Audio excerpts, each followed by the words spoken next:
جو جس کو واقعاً رسول اللہ صلی اللہ علیہ وسلم نے امام بنایا ہے اس کے تو آپ دشمن ہیں. ٹھیک ہے نا؟ اس کے تو آپ دشمن ہیں. آپ دشمن ہیں. ہم کبھی دشمن نہیں ہوئے جناب. نہیں آپ نہیں، تو یہ باتیں بالکل پکے دشمن ہیں، 100% ہم کبھی دشمن ہیں. دشمن نہیں ہوئے.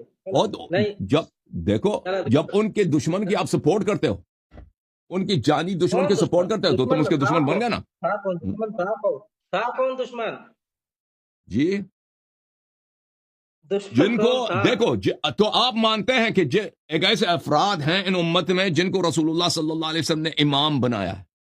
ابو بکر عمر پہ تو اجماع ہے تو ان کو لوگوں نے امام بنایا نا. اللہ اور رسول صلی اللہ علیہ وسلم نے تو امام نہیں بنایا نا.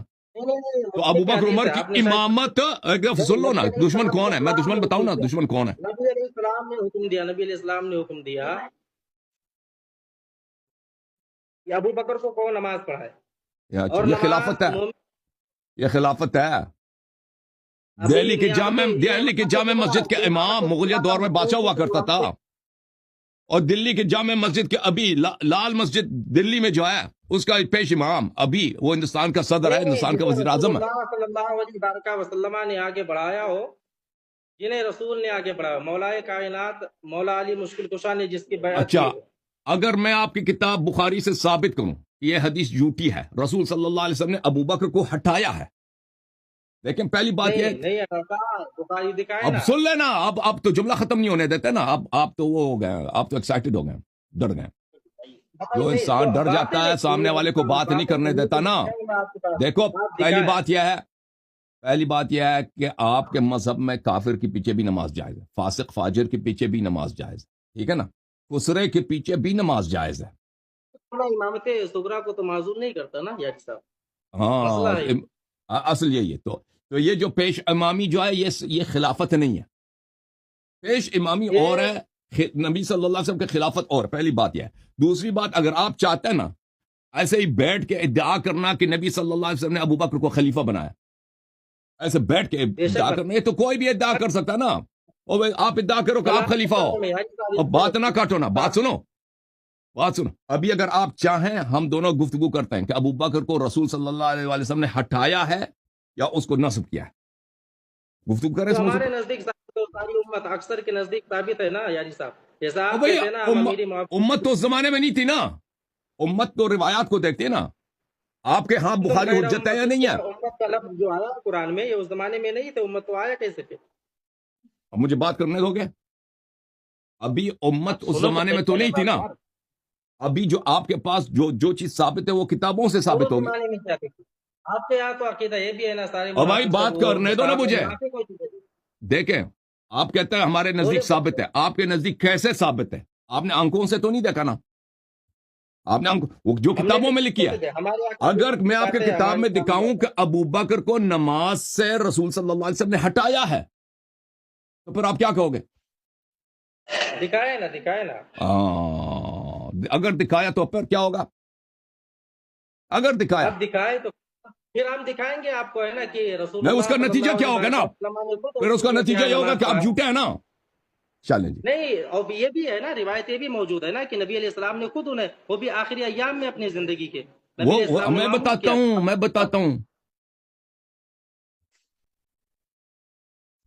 بتاتا ہوں جی. بات نہیں کاٹ رہا بھائی، ٹھیک ہے نا؟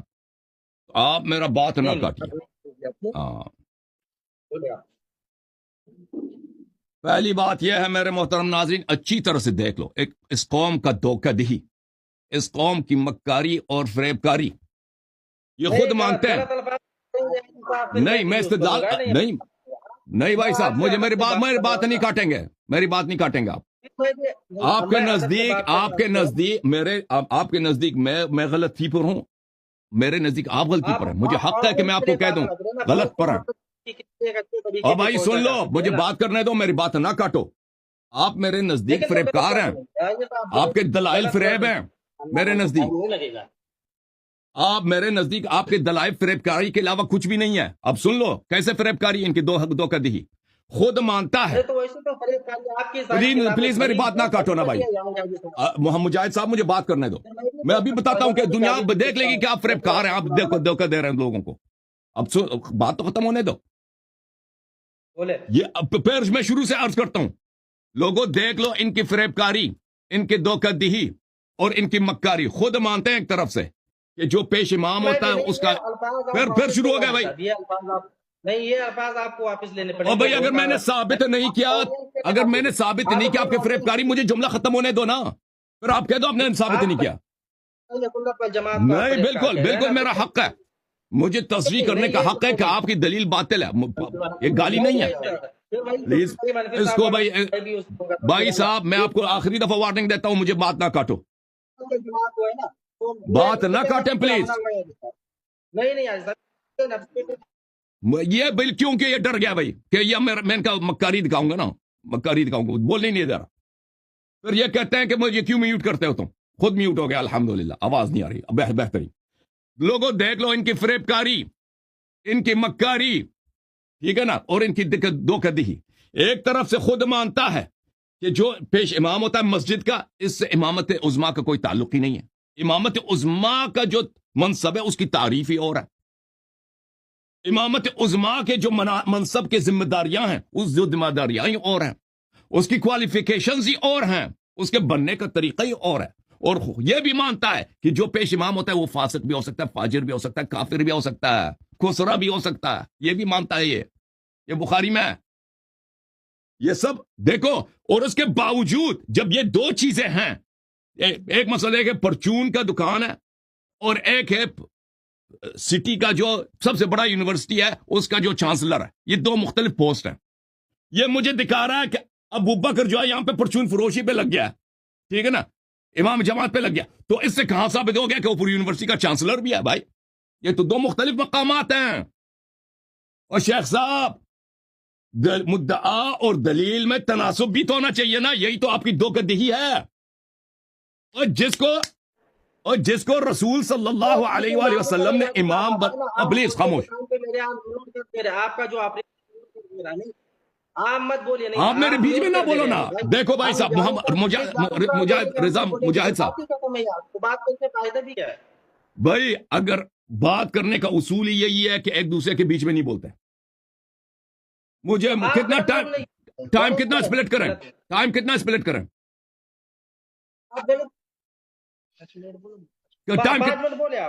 نہیں میں 10 منٹ بولوں گا, آپ بھی 10 منٹ لے لینا بھائی, ٹھیک ہے نا.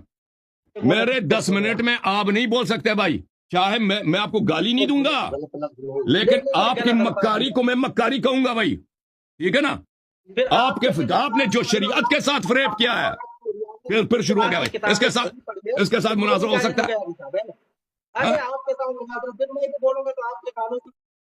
بھائی قرآن, اللہ تعالیٰ قرآن میں نہیں کہتا کہ کفار مکر کرنا یہ گالی ہے. اللہ گالی دے رہا ہے, یہ کوئی ماں بہن کی گالی ہے کہ اگر میں کہتا ہوں ان کی دلیل مکاری ہے؟ بھائی اس طرح نہیں ہوتی, آپ دوسروں کو بات نہیں کرنے دیتے. نہیں بدتمیزی, آپ کو مناظرہ کرنا ہی نہیں آتا, مناظرہ آپ کو کرنا ہی نہیں. میں نے آپ کو ماں بہن کی گالی دیا, میں نے آپ کے چہرے پہ میں نے وہ کہا کہ آپ کی داڑھی مثلا وہ بکری کی داڑھی کی طرح, میں نے آپ کی ٹوپی کا مذاق اڑایا. میں کہتا ہوں آپ کی یہ مکاری ہے, دلیل آپ کی مکاری ہے نا, میں کس الفاظ سے بیان کروں؟ او بھائی ان کی مکر دیکھو, لوگوں مسلمانوں دیکھو, جماعت عمریہ کس جھوٹ پہ کڑی ہے, کس مکر پہ کڑی ہے. اسی لیے تو یہ لوگ مناظرہ نہیں کر سکتے نا, اسی لیے کہ ایک شخص لگا پرچون ہے, پرچون کی دکان میں وہ کیا ہے, وہ ملازم ہے, اور ایک اس کو ملازمت ملی پرچون کی دکان میں, اور ایک اسٹیٹس کیا ہے, اسٹیٹس ہے آپ کے شہر میں جو سب سے بڑا یونیورسٹی ہے اس کا چانسلر. اب ان دونوں میں کیا ربط ہے؟ کوئی ربط ہی نہیں ہے. اگر وہ کوئی پرچون والا ہے تو پرچون والا ہے نا, وہ یونیورسٹی کا چانسلر تو نہیں. یہ لوگ کہتے ہیں نہیں جی وہ پرچون کی دکان پہ لگ گیا, تو اس کا مطلب ہی یہی ہے کہ وہ چانسلر بھی ہے یونیورسٹی کا. اس پہ لوگ ہنسیں گے نا, اس پہ ہنسنے کی بات ہے کہ نہیں. جو چانسلر لگا ہے, اللہ کی جانب سے چانسلر لگا ہے اسلام کی یونیورسٹی کا, وہ تو مانتے نہیں ہو نا. یہ کتاب کس کی ہے مجاہد صاحب؟ یہ شیعوں کی کتاب ہے. کہتے ہیں اہل سنت, سنت تو تمہارے پاس ہے نہیں, اور جو سنت ہے اس کو بھی نہیں مانتے, جو سنت ہے اس کو بھی نہیں مانتے نا. مزے کی تو بات یہ ہے.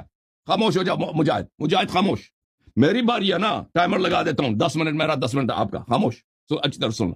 یہ کتاب شیعوں کی ہے یا آپ لوگوں کی ہے؟ المصدق علی الصحیحین جزء 40 چاپ دار الفکر, ملاحظہ کرو. یہ حضرت رسالت پناہ صلی اللہ علیہ وآلہ وسلم کی حدیث ہے. ادھر دیکھو, پرچون والے کو اے پرچون والے کو، پرچون کے دکان میں ملازم کو، اس کو اسلام کی یونیورسٹی کے پروفیسر سے قیاس نہ کرنا کہ یہ دونوں ایک ہیں. جس کو اللہ اور رسول صلی اللہ علیہ وسلم نے مسلمانوں کا مولا بنایا ہے، اسلام کا امام بنایا ہے، اسلام کا سید و سالار بنایا ہے، اس کو کسی گلے کے محلے کی مسجد کے وہ بھی چوری کے پیش امام کسے اس کا قیاس نہ کرو. یہ دیکھو رسول صلی اللہ علیہ وسلم نے فرمایا نص اس طرح ہوتی ہے، نص مخالف کے کتاب سے ہوتی ہے اور نص مخالف کے صحیح کتاب سے. ادھر دیکھو، نیچے نہ دیکھو، ادھر دیکھو. ہاں ادھر دیکھو. رسول صلی اللہ علیہ وسلم نے فرمایا جس نے میری طاعت کی اس نے اللہ کی طاعت کی، اور جس نے میری معصیت کی اس نے اللہ کی معصیت کی، اور ومن اطاع علیا فقد اطاعنی ومن عصى علیا فقد عصانی. علی کی طاعت تم پہ واجب ہے مسلمانوں. ہائے ہائے، کیونکہ علی علیہ السلام کی طاعت میری طاعت ہے. علی کی نافرمانی سلام اللہ علیہ، امیر المؤمنین علی علیہ السلام کی نافرمانی تم پہ حرام ہے، کیونکہ ان کی نافرمانی میری نافرمانی اور اللہ کی نافرمانی. یہ سب مسلمانوں کے لیے، ابو بکر عمر کے لیے بھی ہے. تو جس کی طاعت سب پہ فرض ہے اور جس کی معصیت سب پہ فرض ہے، اور سب کا آقا ہے، سب کا سید ہے، سب کا مولا ہے. اور ابو بکر بھی مسلمان تھے، عمر مسلمان تھے، عثمان مسلمان تھے، یا کسی اور مذہب کے پیروکار تھے. اگر ابو بکر عمر مسلمان تھے، کسی اور شریعت کے پیروکار نہیں تھے، تو اس شریعت میں ہر مسلمان پہ فرض ہے میرے مولا امام علی علیہ الصلوۃ والسلام کی طاعت، اور ہر مسلمان پہ حرام ہے ان کی معصیت. تو اس کا مطلب کیا ہوا؟ اس کا مطلب یہی ہوا کہ ابو بکر عمر عثمان نوکر بنے جی، چوکی دار بنے جی. ابو بکر عمر کیا بنے؟ نوکر بنے، غلام بنے، کیونکہ طاعت واجب ہے. امام علی علیہ السلام فرمائے کہ ادھر بھاگو، عمر پہ واجب ہے کہ بھاگتا چلے. امام علی علیہ السلام فرمائے عمر ادھر بھاگو، ہاتھ پیر زمین پہ رکھ کے بھاگو. عمر پہ واجب ہوگا کہ ہاتھ پیر زمین پہ رکھ کے بھاگے. مولا علی علیہ السلام فرمائے عمر ادھر جھاڑو لگاؤ، عمر پہ واجب ہے ادھر جھاڑو لگائے. مولا علی علیہ السلام فرمائے عثمان ادھر آ جاؤ، چوکیداری کرو، اس پہ واجب ہے کہ چوکیدار بنے دن رات. ابو بکر ادھر آ جاؤ، یہ کپڑوں کی استری لگاؤ، یہ ادھر کرو، ادھر جا کے وہاں پہ صفائی لگاؤ. ابو بکر پہ واجب ہوگا نوکری کرے. جب اللہ نے واجب بنایا ہے، رسول صلی اللہ علیہ وسلم نے واجب بنایا ہے کہ تم ان کی حیثیت ہی نوکر کیا. تاجدار کون ہے؟ میرے مولا امام علی علیہ السلام. شہنشاہ کون ہے دین کے؟ اے بناوٹی نہیں، چوری کے حدیث کے نہیں، اے جھوٹی سنت کی نہیں، اصلی سنت کی، جس کو اللہ اور رسول صلی اللہ علیہ وآلہ وسلم نے دنیا کا جہاں کا دین کا دنیا کا زمین کا آسمان کا امام بنایا ہے، پیشوا بنایا، شہنشاہ بنایا، وہ میرے مولا امام علی علیہ السلام ہے. کہتے اہل سنت، اہل سنت. اب پتہ چلا نا؟ ادھر دیکھو، اب مجاہد رضا ادھر دیکھو، سنت کے تم دشمن ہو. تم نے نوکر کی غلامی کو قبول کیا، نوکر کو بادشاہ بنایا، اور جس کو رسول صلی اللہ علیہ وسلم نے نوکر بنایا تھا تم نے اس کو امام بنایا ہے، اور جس کو رسول صلی اللہ علیہ وسلم نے امام بنایا اس کے منکر ہو گئے ہو، تم اس کے دشمنوں کے تم پرچار کرتے ہو. اچھا مزید دیکھو مزید دیکھو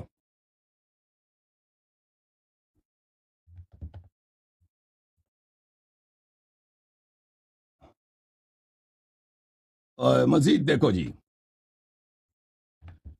یہ مسند ابن ابی شیبہ ہے. ادھر دیکھو، جزء اول چھاپ دار الوطن. بلکہ میں ایک اور کتاب سے آپ کو دکھاؤں، مصنف سے دکھاؤں. یہ مصنف ابن ابی شیبہ ہے، چھاپ دار التاج جزء سادس.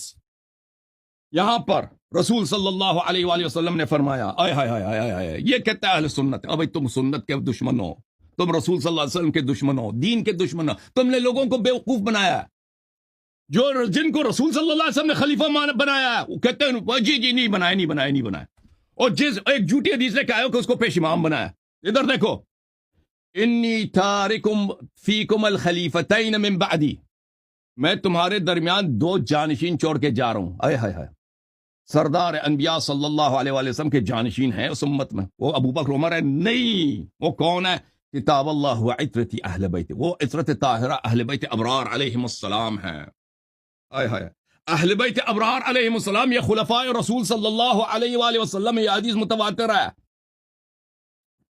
ادھر دیکھو،